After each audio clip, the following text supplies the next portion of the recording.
Yeah. All right.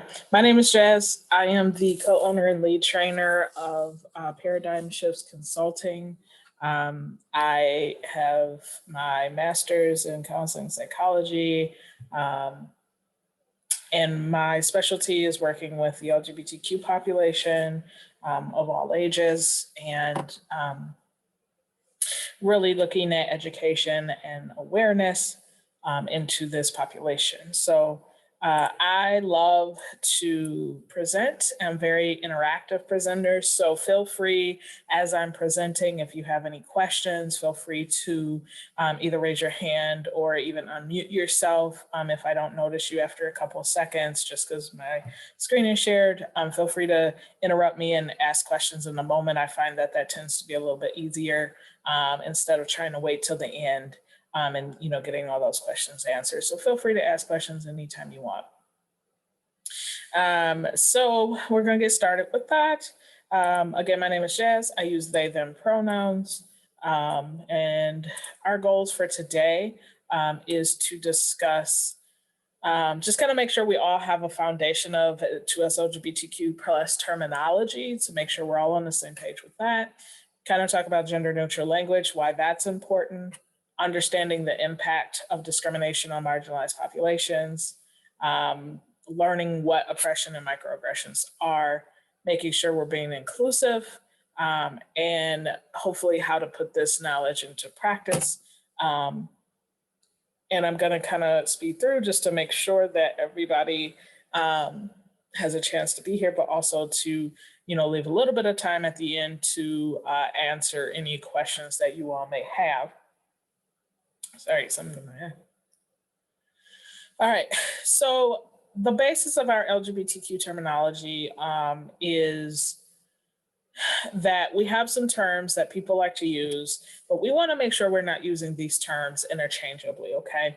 Because as you see here in this, the gray text, hopefully you can see that, it says identity does not equal expression, which does not equal sex, which does not equal gender, which does not equal sexual orientation, okay? And sometimes for our community, these words are used interchangeably for people who may not know or don't quite understand, and it happens, but now you know. So when we're talking about sex, we're talking about the sex that you are assigned at birth.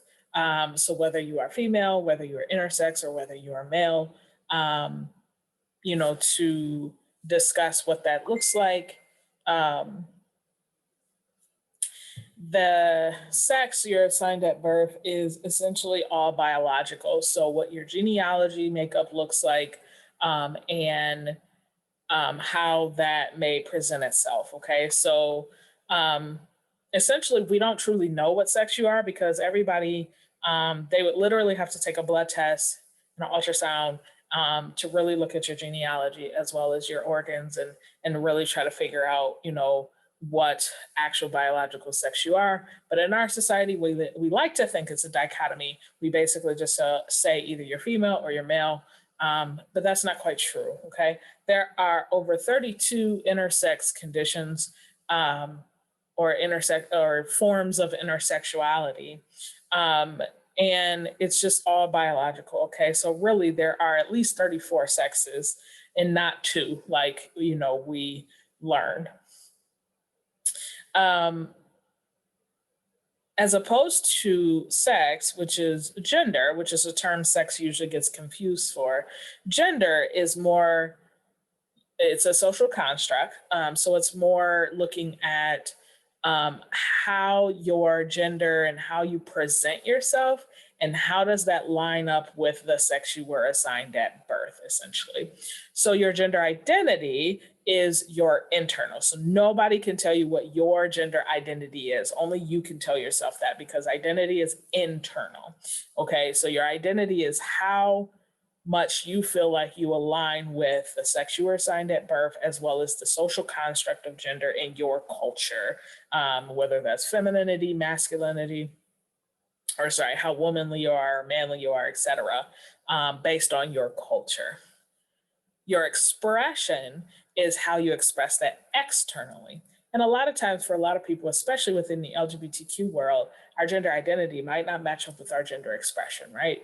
And that could be for safety reasons. It could be because we're not comfortable. It could be for a lot of different reasons, right? But let's say you have somebody that was assigned female at birth, but their gender identity internally is, manly, but externally they dress pretty feminine, right? Because that's what's expected of them.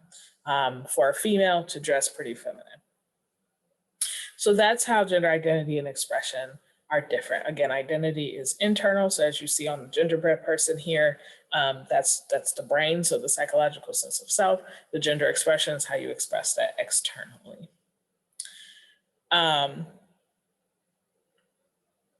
Then we have sexual orientation. So your sexual orientation is who you are sexually attracted to and or romantically attracted to.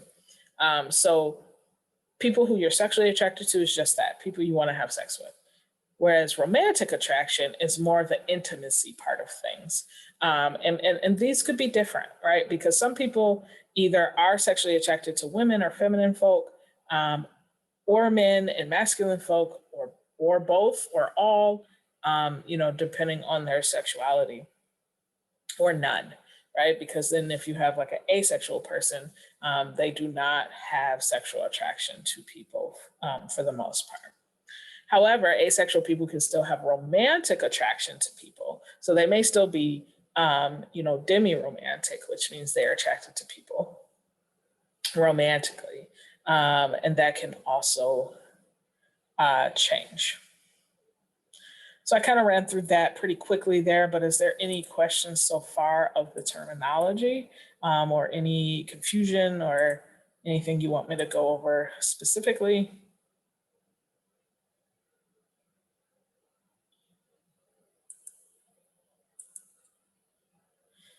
All right.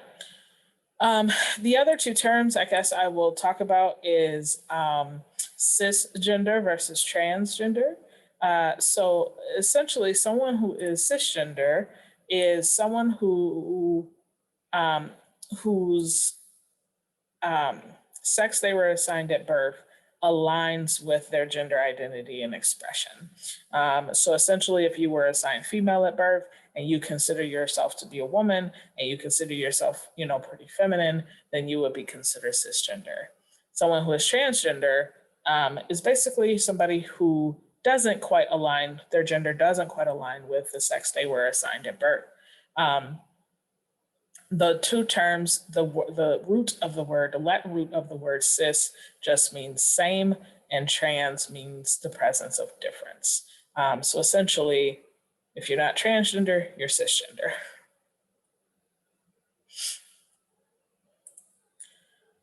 All right, so talking about gender neutral language, I hear a lot of people say it's so hard for them to use they, them pronouns, because they is considered to be plural. There is no such thing as a singular they. That doesn't exist. We weren't taught that. That's not proper English. However, that's not true. So the singular they actually emerged and became popular. It was there beforehand, but it became popular in the 14th century. Can anyone take a wild guess as to a very famous author who used the singular they pretty regularly in their books? I can give you a hint. It's an author that most of us had to read, specifically probably be in 9th grade English. Shakespeare. Shakespeare, correct. Thank you. Yep, so Shakespeare used the singular they in his stories all the time. So if Shakespeare is considered kind of this like the epitome of an English artist, right? The epitome of an English, the language, then it's certainly been around for a while and acceptable.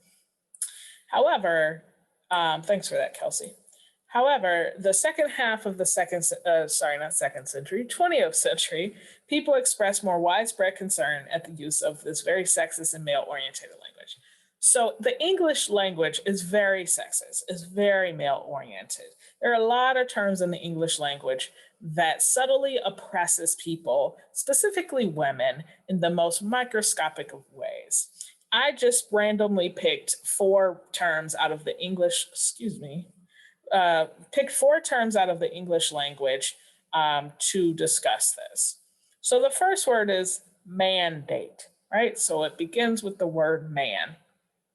And mandate, the definition, literally pulled these definitions off of like dictionary.com, so you can go look them up.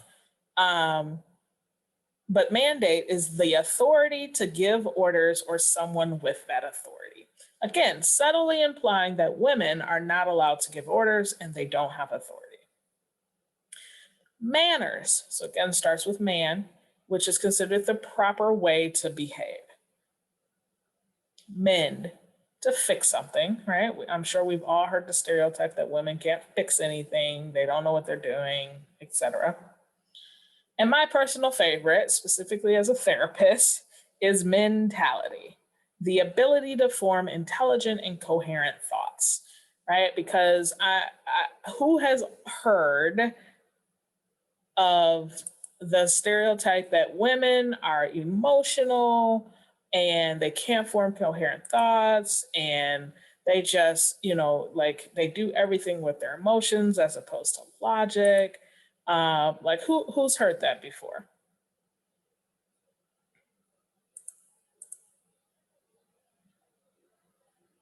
All right, so a few people here.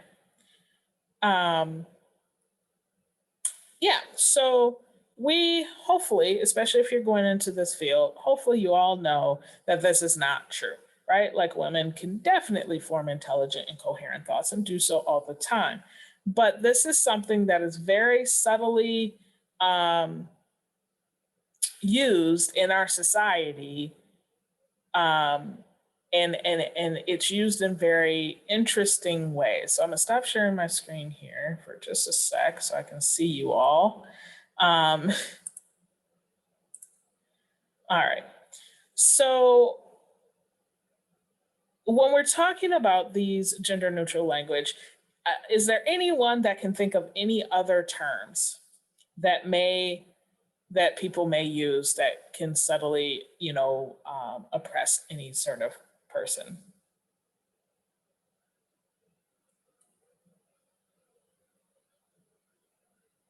Man, it must be early. Are you all asleep? Freshman. Yep, that's a good word. Thank you for that, Jennifer.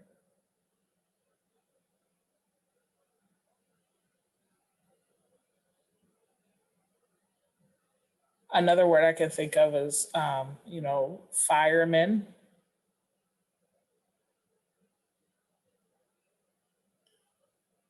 Upperclassmen. Yep. Now, fishermen, policemen. Yep, thank you. So yeah, when we're talking about these terms, and again, we learn these terms in the English language growing up, right? And we don't actually sit and think, what is this word actually portraying to people? What is this actually saying, right? Like when we're talking to a group of people, right, especially here in the Midwest, a lot of times we'll say, you guys, hey, you guys, right? But that's very gendered language, right? Because not everybody in the audience, you don't know, even if you are in a room full of people who are assumed to be men, but we don't think about that. But it's also sexist in a way that when we are talking about a group of people, usually we have to default to male-oriented language, right? So even in the Spanish language, they do this, right? So you can have a room full of 30 people, 30 Latina women in a room. And if you don't know anything about Spanish, if it's women, you use the letter A at the end, so Latina, right? But you can have that same room of 30 Latina women, and then one man walks in the room and the Spanish language says you must now use the O, which is the masculine form of the word. So now, even though only one man walked in that room, now you have to say it's a room full of Latinos, right? So a language around the globe does this. And so understanding how that can have impact on people. Again, our U.S. Declaration of Independence states all men are created equal, right? And we knew then that wasn't true, right? Because they meant what they said, right? So they didn't mean all men and women, right? Especially because at the time when they created this, Black men were not considered equal. Black men were only considered 3/5 of a person. So they weren't even considered people. So therefore, when they said all men are created equal, they weren't talking about Black men because they weren't considered men at all.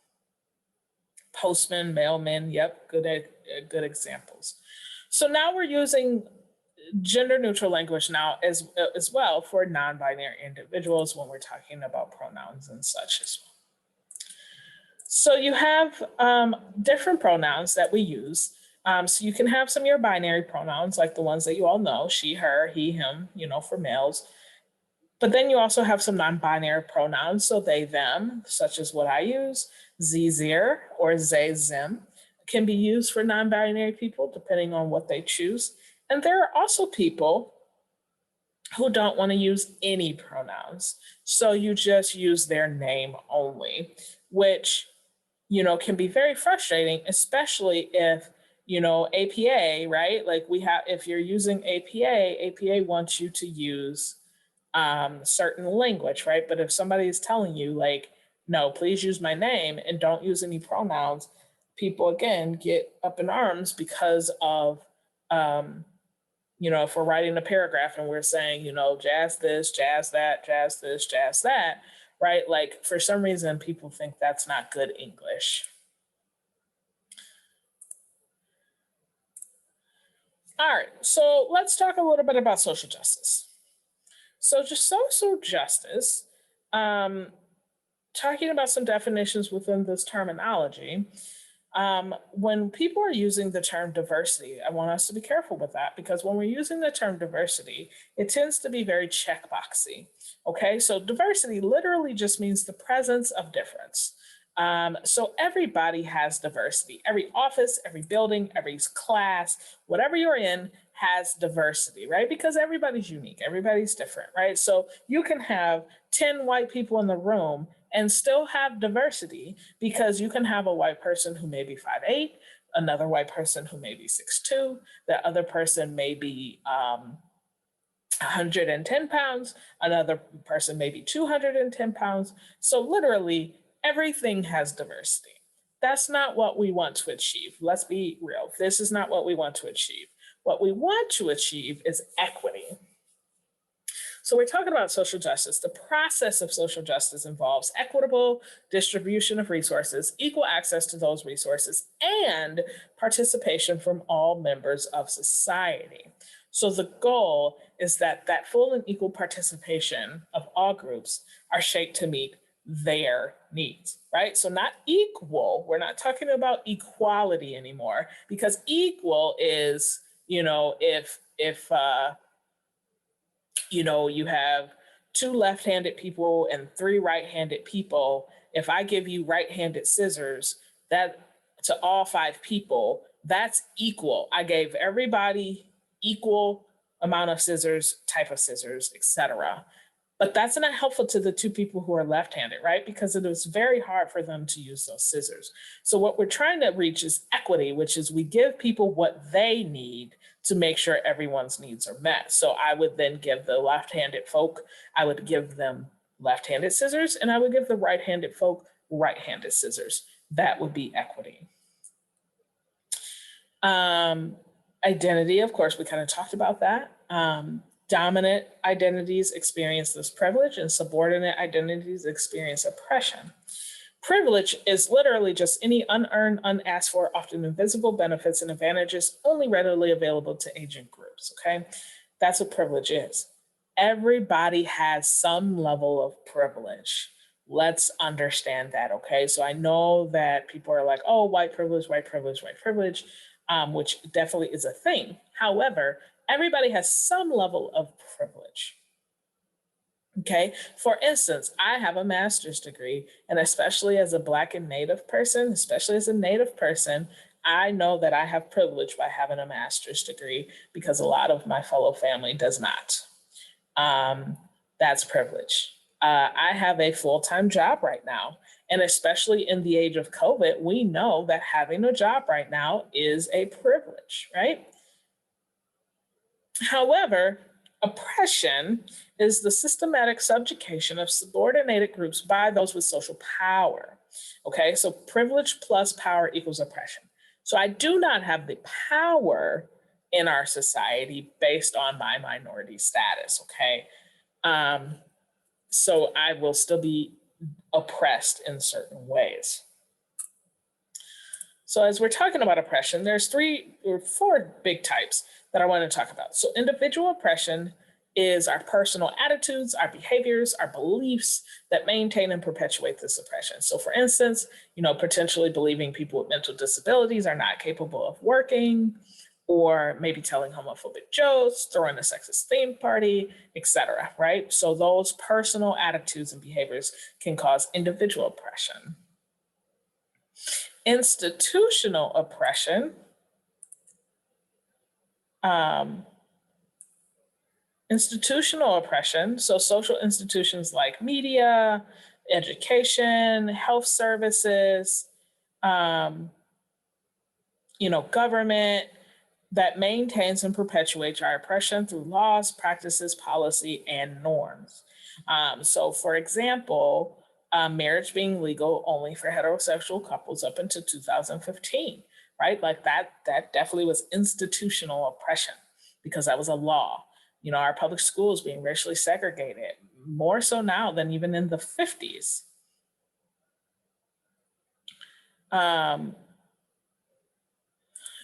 So understanding how the laws and the practices continue to oppress us. So here in Michigan, we still don't have a law that protects us in our civil rights, for LGBTQ people.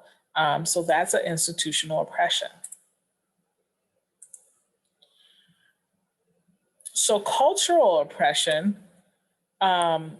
is the values and the norms that that we have in our society, with the ways of thinking and ways of knowing that help to form the institutional and individual patterns of oppression.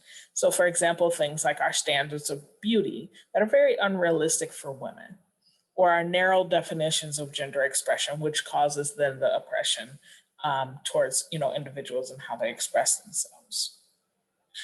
The other oppression is the subtle and often unintentional belief that one does not discriminate, usually views themselves as a liberal.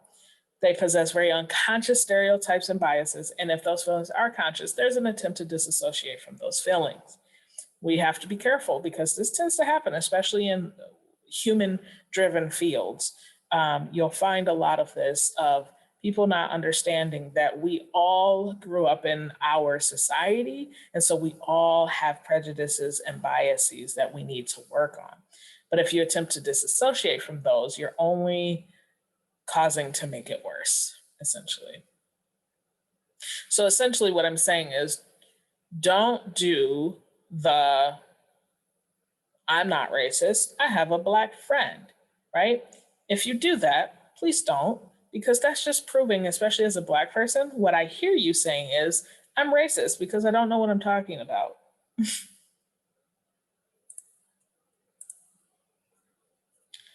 Any questions so far before we get into microaggressions?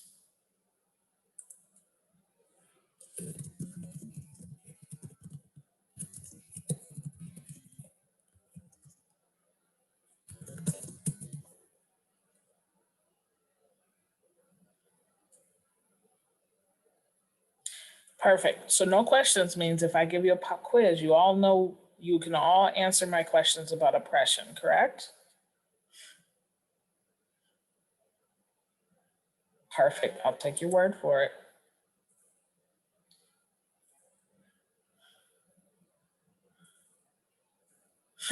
Not quite. That's okay. We'll have time for questions at the end too. So what are microaggressions? So microaggressions are brief and commonplace daily verbal, behavioral, or environmental indignities, whether intentional or unintentional, that communicate hostile, derogatory, or negative slights and insults towards people who've been historically marginalized. I know it's a long definition, but essentially what that means is any like gossip, any bullying, any comments, any negative comments, especially towards people who've been marginalized, could be considered, and more than likely is, a microaggression. So these micro inequities are the ways in which individuals are either singled out, overlooked, ignored, or otherwise discounted based on unchangeable characteristics such as their race or gender. It usually takes the form of a gesture, a different kind of language, a treatment, bias, or even tone of voice.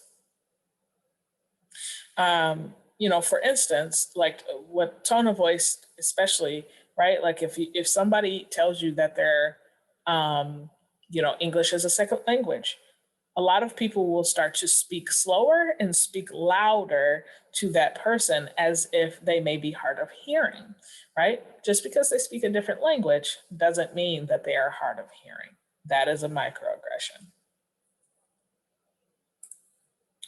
So the three main types of microaggressions is micro-insult, micro-assault, and micro-invalidation. So we'll go through those again. Insult, assault, and invalidation.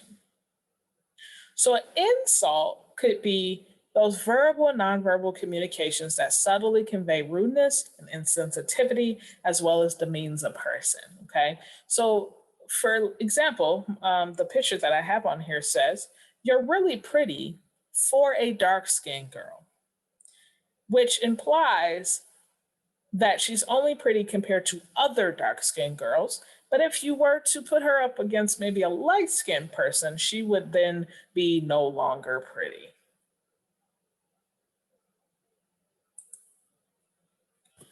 A micro-assault is the very conscious and intentional bias beliefs, actions, or slurs, usually expressed covertly or overtly towards a marginalized group. These are usually very conscious acts, okay? I didn't put any examples just because those are hate crimes. So essentially, just think about what's been happening in our world the last couple of years and the assaults that are happening on a daily basis. Micro-invalidation. So communications that subtly exclude, negate, or nullify the thoughts, feelings, or experiential reality of a marginalized person. These are often unconscious as well. So invalidation is you basically saying something that invalidates someone's identity. So for instance, in this picture here, I have a masculine person that probably uses he, him pronouns. And if you were to call this person she, that would be a micro invalidation, because what you're saying is, I don't care what you say you are, I'm going to call you whatever I think you are, which is a microaggression.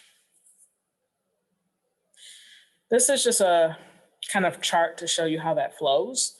So again, you have your three up here: micro insult, assault, and invalidation.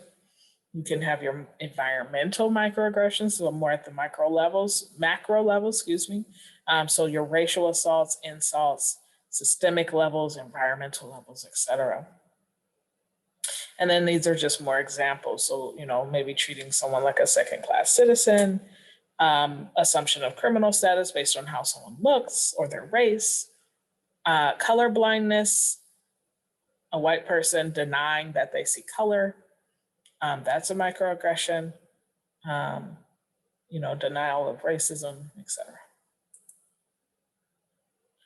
So the impact that this has on populations is it's very harmful to mental health, very harmful, right? So you can have emotional turmoil, it can cause low self-esteem, energy depletion, depression, anxiety, isolation, sleep disturbances,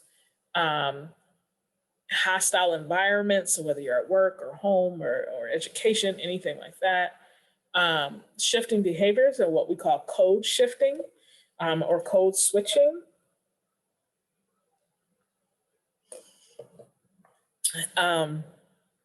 That takes energy as well. And essentially what code switching is for instance, if you have two Black people in a work environment, right? They may interact with each other in a certain way.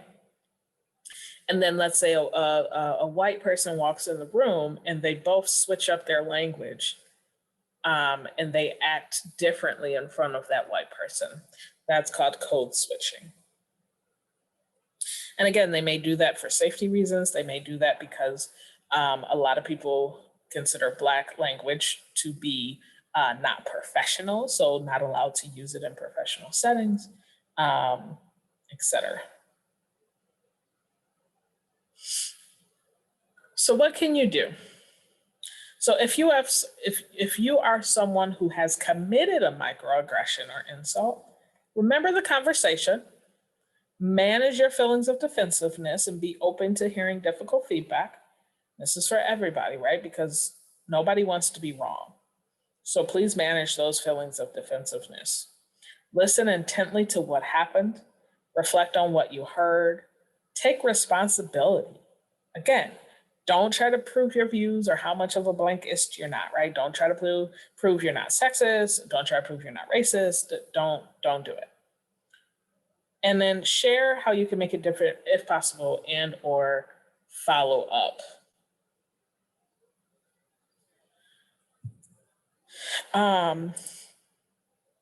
If you are a marginalized group member, if you feel comfortable, make an effort to talk to your colleagues about your experiences. Find a support network, check out the patterns, ask objective questions, etc. Advocates. So if you see microaggressions happening, even if you didn't do it, make the invisible visible. Do not let it slide. Don't be like, oh, that's not my problem because it's not happening to me, because silence does equal violence. And if you're quiet about it, it's you seem complacent to it or like you agree with it. So make it visible. We all have those, like what we call water cooler conversations. Gossip is mostly microaggressions. Like most time gossip is not nice. Most time gossip is not like, it's halfway truthful, right? So be careful what you're saying. And of course, always watch where you are, because water cooler conversations are never as private as you think they are, especially depending on the type of office you're in. Develop expertise, establish trust, and provide appropriate services to those populations. So how do we be inclusive top down? Is the conversation amongst your staff or your classmates or your household, whatever, conversation is having, is it healthy and progressive? Which means, is there room for someone to speak up against injustices within the staff? Is everyone at the table, right? Are you missing voices at the table? Because I'm sure, have you all seen the picture of, it was like the Women's Health Council. And if you saw the picture, it was nothing but like older white men, and that was the Women's Health Council, right? So clearly they're missing voices because not one person at that table actually understands women's health because they're not women. Can staff be them full selves at work without repercussion, right? Talking about work-life integration as opposed to work-life balance, right? You should not have to separate yourself from work from home. People should be able to be them full selves at work without repercussion. I mean, a great example of this is I just had a staff member who called out of work because her uncle passed away, and she said, I didn't want to be a burden. I didn't want to, be harmful to the staff. And I'm just like, it's okay, right? Like, I understand that in order for you to be your full self, you need to have space to grieve and whatever that looks like. And so we had a staff meeting and she started crying in the staff meeting. That's okay, right? Because that's her being her full self. It's also understandable, right? Because she's grieving. And we all know grief does not take the 3 days that you get at a job. I don't know why bereavement leave is so short. Is your building or your website or wherever you're at inviting and inclusive? Does every member remember to use inclusive language? Pronouns. So again, is your classmates using their pronouns? Are we introducing ourselves with our pronouns, right? If someone in your class says they use different pronouns, are they being respected? Are you speaking up for them? Is the bathrooms gender neutral? Is your paraphernalia inclusive? Does your discrimination policy include gender identity expression and sexual orientation? These are just some ways, excuse me, to think about how we're being inclusive. To get workplace diversity and inclusion right, you need to build a culture where everyone feels valued and heard. Cultivating inclusion is an ever-evolving process with constantly moving targets. You will never be done.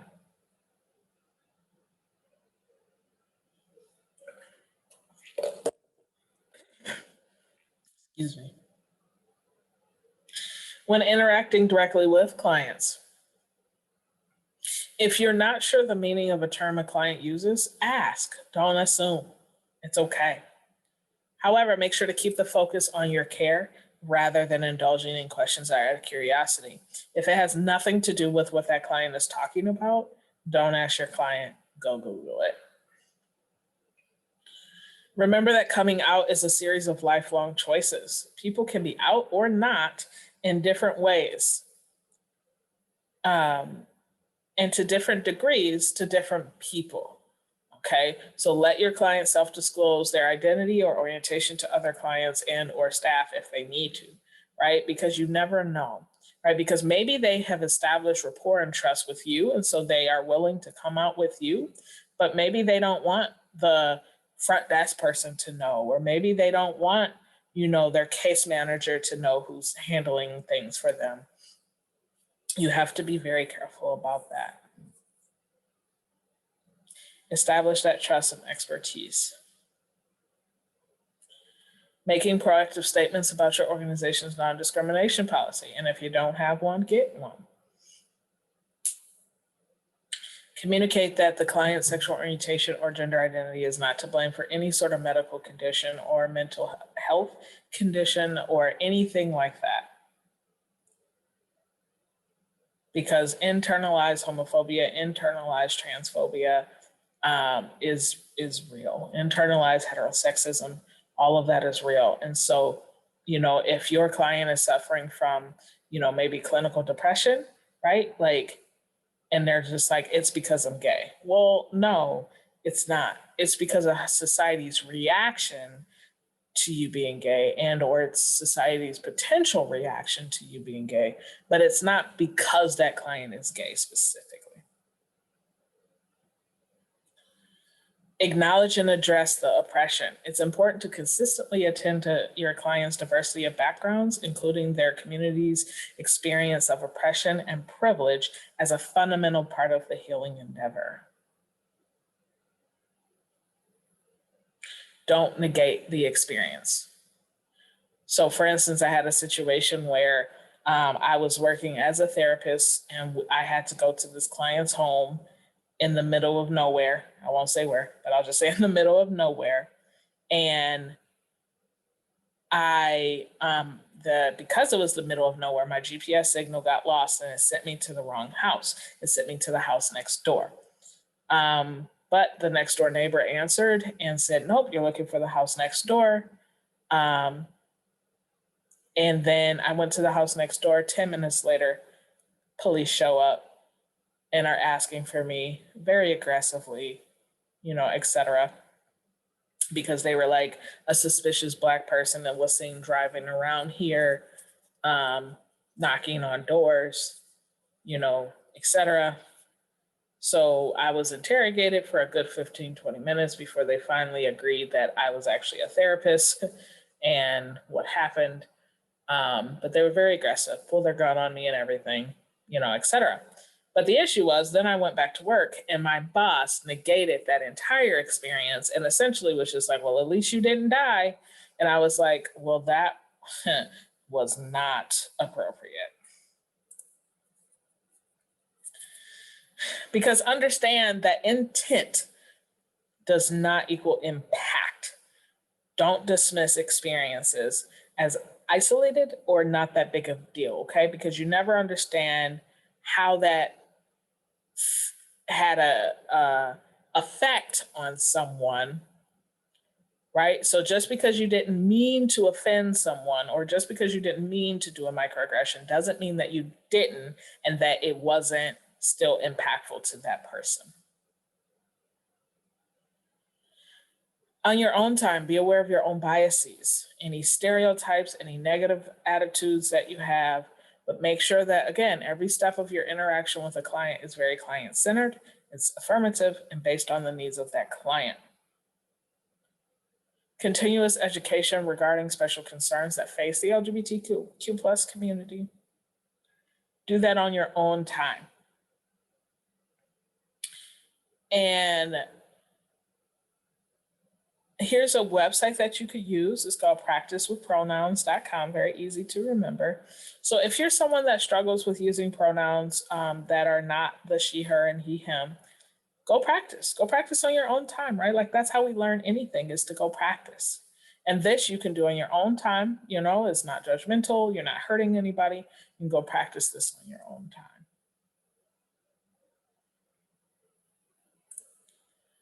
And that's my info there.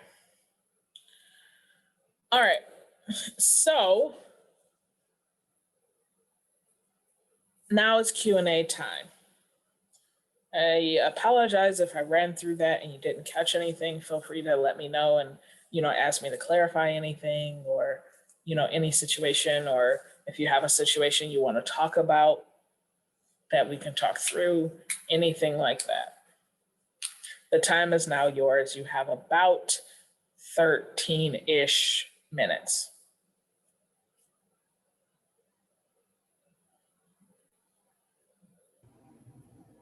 I'll go ahead and ask a question. And Jazz, just thank you so much for everything that you shared with us today and your willingness to share your personal experiences with us. Could you please talk a little bit more to perhaps some of the most affirming, the most validating, the most inclusive or supportive things that we can do as counselors as we're working with people that have identified that they have been oppressed in some way? Yeah, thank you for the question. You know, it's hard, right? Because I want to give you the very therapeutic answer, which is it depends, which I know we all hate. But it does depend on the person, right? But I would definitely say, again, acknowledging that you hear them, acknowledging that you see them, right? And really acknowledging like how that must have impacted them, especially if that's what they're talking about, right? Like, you know, I mean, obviously, just like some of you have done in the chat, even hearing my story with the police, right? Like, just acknowledging like how awful that could be and how awful that must feel. Like that goes a long way, right? To having somebody feel heard and validated. Mm-hmm. I would also say, like, being able to, figure out what they need, right? Like, are they telling you that just like because it's story time? Or are they telling you that because maybe that's impacted them so heavily that it triggered, you know, some trauma in them, right? And then also kind of discussing that, you know, discussing trauma, what that looks like, and like it's very real, it's okay, you know. I'm a big believer in like taking out judgment of any type of situation because that's usually what causes a lot of the issues, right? Like, I don't want to come out because I feel like I'll be judged and, you know, people may hate me because of my orientation, or, you know, me telling people about that story with the police, right? And how I just do not mess with the police, you know, but for some people, and we saw that very much so this year, right? Like, I'm not allowed to say I don't mess with the police, right? Like, I've been called un-American, you know, like, so it's just being able to, again, take out that judgment and making sure you're listening and you hear them, you acknowledge that. I mean, typical counseling techniques, right? Like, these are the things that we should be doing in everyday life anyway. Counseling is something that can be very transmutable to a lot of different things, right?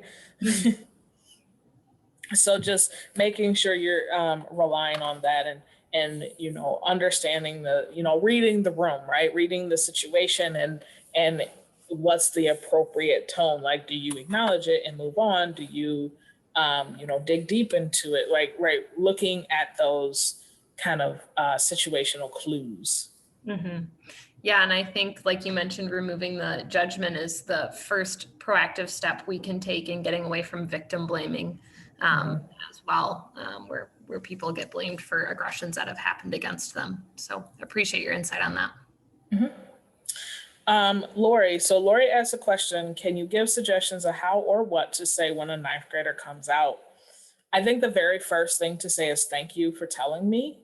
Right? Again, acknowledging how hard that could have been for that person to come out and how brave they are, and acknowledging that they clearly have some level of trust in you in order to tell you something that could potentially cause them harm. And then seeing, what it is, how can you be helpful, right? Thank you for telling me. I really appreciate that. And how can I be helpful to you? Like, what is it that, that person needs? Because they may not need anything. They may have just needed to say, hey, guess what? I'm coming out.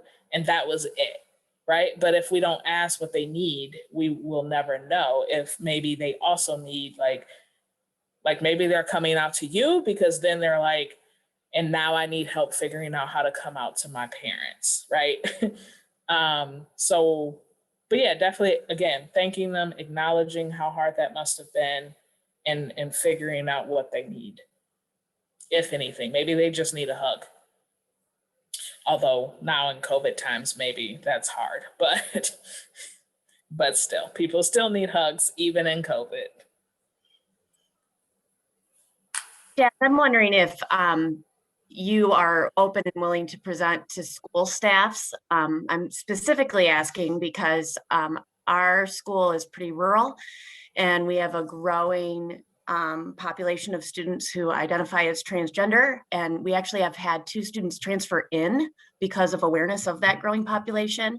Mm-hmm. And one of the things that recently happened was our school nurse, without really knowing, because she's never been to a training, outed a student to the office staff without that student's permission. And ultimately that student ended up deciding to go virtual and not attend face-to-face when they had initially hoped to attend face-to-face. And I was able to coach our office staff after the fact about that piece. But I think it would be really beneficial for adults in a school setting to receive the information you just shared with us. So if you're available, that'd be amazing. Absolutely. I just put my contact info in the chat for everyone to see.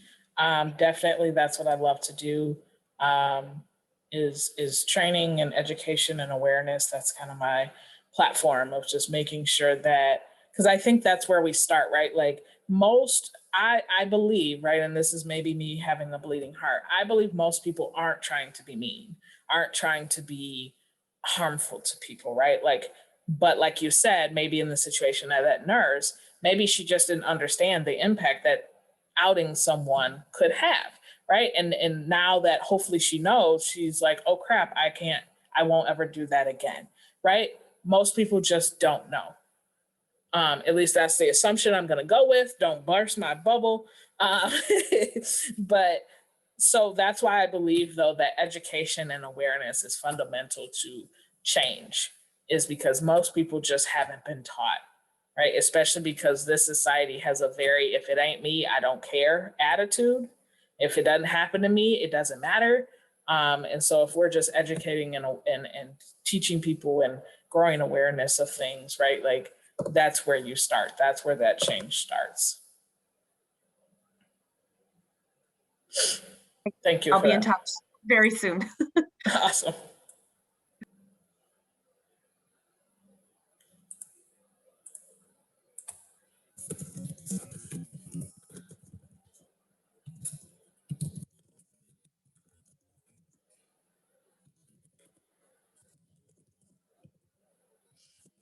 Any other questions?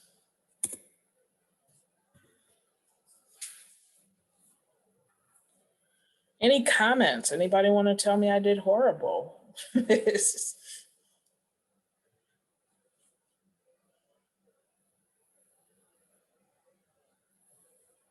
Aw, thanks.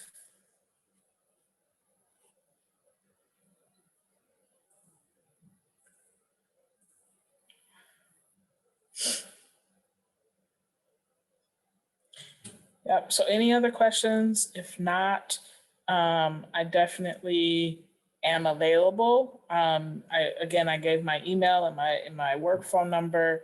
The end of my email is my website, so just paradigmshiftsconsulting.com. I also recently took on the position of director of our Grand Rapids Pride Center, so you can also reach me there, where we do some of the same things: education, training. We have a lot of support groups for people of all LGBTQ people. We're constantly looking to grow as well. We're also constantly looking for volunteers, so feel free to check us out. On behalf of WMCA, we'd like to thank you for your presentation today. It was fantastic.